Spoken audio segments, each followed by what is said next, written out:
Chapter 5. I'm just a loser, shouldn't be with. That night was the most terrible time in all the memory of Ghalas-at. When the fateful day had dawned, the tribe numbered 42 men, counting those who were too old to fight.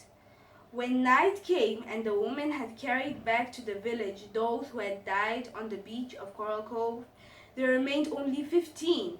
Of these, 7 were old men. There was no woman who had not lost a father or a husband, a brother or a son. The storm lasted 2 days, and the 3rd day we buried our dead on the south headland. The Aleuts who had fallen on the beach we burned.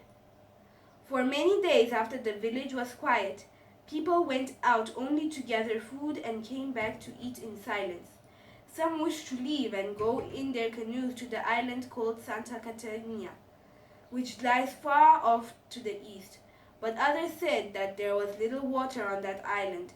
In the end, a council was held, and it was decided to stay at Ghalas-at. The council also chose a new chief to take my father's place. His name was Kimki. He was very old, but he had been a good man in his youth and a good hunter. The night he was chosen to be chief, he called everyone together, saying, "Most of those who snared fall and found fish in the deep water and built canoes are gone. The women who were never asked to do more than stay at home, cook food and make clothing, now must take the place of the men and face the dangers which abound beyond the village. There will be grumbling in Ghalas-at because of this. There will be shirkers. They will be punished, for without the help of all must perish." Kimki positioned work for each one in the tribe, giving Gulape and me the task of gathering abalone. This shellfish grew on the rocks along the shore and was plentiful. We gathered them at low tide in baskets and carried them to the mesa, where we cut the dark red flesh from the shell and placed it on flat rocks to dry in the sun. Ramo had the task of keeping the abalone safe from the gulls, and especially the wild dogs. Dozens of our animals, which had left the village when their owners had died, joined the wild pack that roamed the island. They soon grew as fierce as the wild ones and only came back to the village to steal food. Each day, towards evening, Ulape and I helped Ramo put the abalones in baskets and carry them to the village for safekeeping. During this time, other women were gathering the scarlet apples that grow on the cactus bushes and are called tunas. Fish were caught and many birds were netted. So hard did the women work that we really fought better than before when the hunting was done by the men. Life in the village should have been peaceful, but it was not. The men said that the women had taken the tasks that rightfully were theirs, and now they had become hunters, that men looked down upon them. There was much trouble over this until Kimki decreed that the work would again be divided.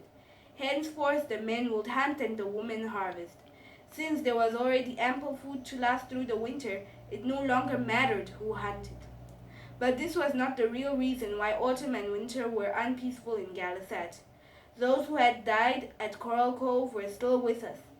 Everywhere we went on the island or on the sea, whether we were fishing or eating or sitting by the fires at night, they were with us.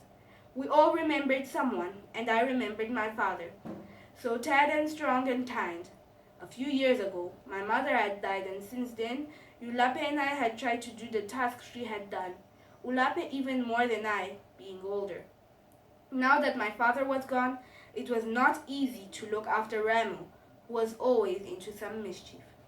It was the same in the other houses of Ghalas-at, but more than the burdens which had fallen upon us all, it was the memory of those who had gone that burdened our hearts.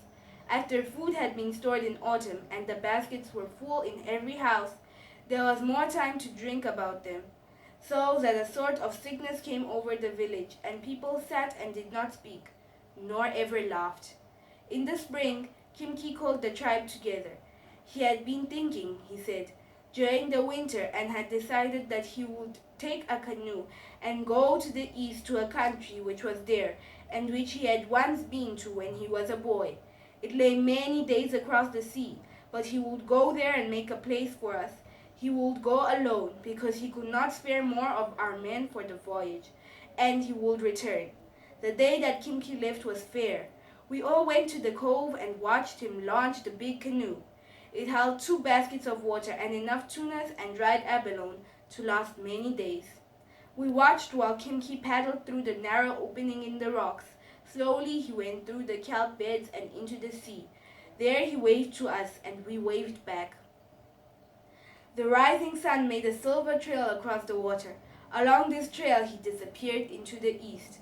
The rest of the day we talked about the journey. Would Kimki ever reach this far country about which nothing was known? Would he come back before the winter was over, or never? That night we sat around the fire and talked while the wind blew and the waves crashed along the shore. I know I fucked up. And I'm now, just a chapter loser. 6. Shouldn't be with ya.